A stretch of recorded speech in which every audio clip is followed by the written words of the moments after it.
Whoa. Okay. Yeah.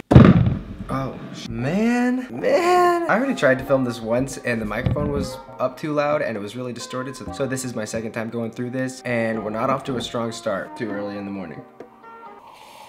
But that's not important. The important thing is I got to sit down with my longtime friend, Ryan Forsell, who I, once was in love with or obsessed or something, and Ryan is straight. And somehow we're still friends. And it went from this terrible falling out to me going to his wedding and actually legitimately being happy for him and being happy to see him and Natalie get married. Craziest redemption story of my entire life. It's because of this story that I actually believe anything is possible. And I know it sounds cliche, with love. I think almost any relationship is possible or friendship can be worked out, basically because of the fact that I'm still friends with Ryan. I've been wanting to share his heart with as many people as I possibly could for a very long time. I got to sit down and record a podcast with him. We talked about our friendship. I'm also gonna meet up with him in a little bit just to kind of talk about the podcast. We already listened to it and I just kind of want to talk about how freaking uncomfortable I was the whole time and how profound and loving and like truly his heart came out.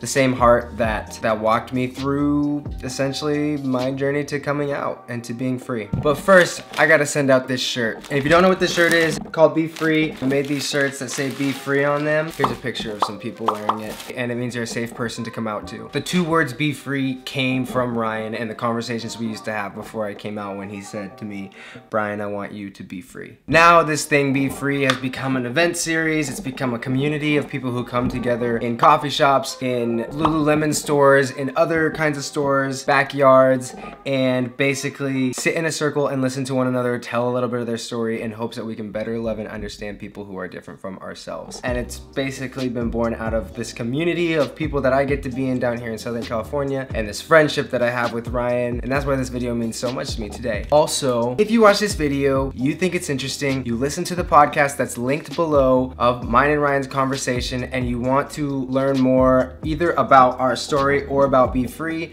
one, Be Free Stories right here, BeFreeStories.com right here, that's where you can get a shirt. Also, the first 13 episodes of the podcast is basically an audiobook that I worked on for like 3 years that was scored by Corey Martin, and it's excruciating detail of mine and Ryan's friendship, and you can listen to that whole story. Anyway, before I find Ryan, I gotta send out this shirt. Let's go.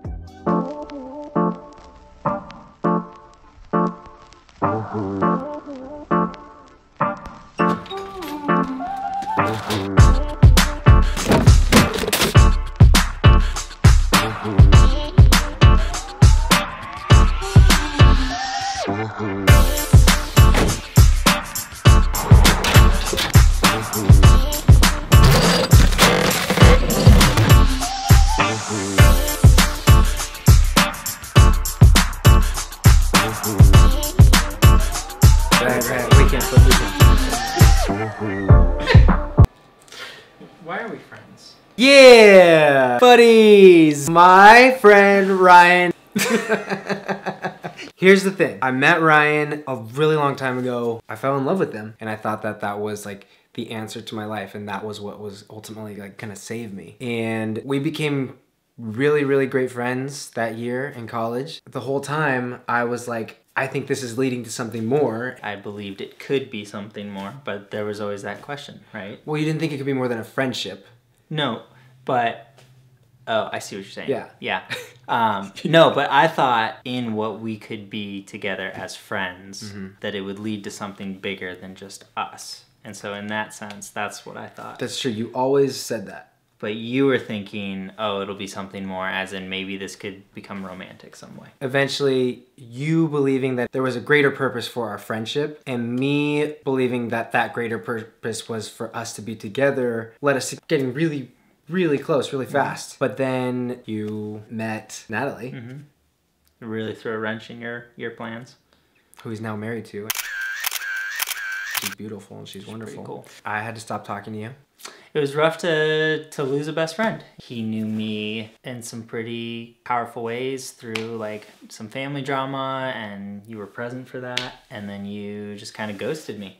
And we talk about that in the podcast, and what does friendship look like? What does relationship and authenticity look like in the midst of when life gets hard. It got to a point where we weren't talking for almost a year, and I was still completely in the closet, and I realized that keeping the secret wasn't working anymore, and I knew the first thing that I had to do to change the way that I was living essentially was I had to tell you what happened. Not to give you any spoilers. Obviously, we're still friends 9 years later. Yeah, kind of. Yeah, I don't really like him. This is mostly just clickbait. But we went through a ton of shit. I think neither of us had any idea that ultimately it would form into this impossible friendship that now is real and is still going and is lifelong, and ultimately gave birth to this thing called Be Free. A huge part of it is just because of you and your heart and the way that you treated me through that. So listen to the podcast because we talk a lot more about it on that. It's us telling our story, which is the bigger story of how love and faithfulness and courage ultimately lead to this place of vulnerability and as we know through your story, freedom. The link's in the description. Do you have any last words? What's your definition of freedom? Well, I just feel like it's very gratuitous to quote yourself. So you can quote me. Freedom is the ability to embrace in every moment and every decision the entirety of your humanity. Ryan Forsell. The words will be right here. The words will be right here. Right there. Right there. Yep. All right.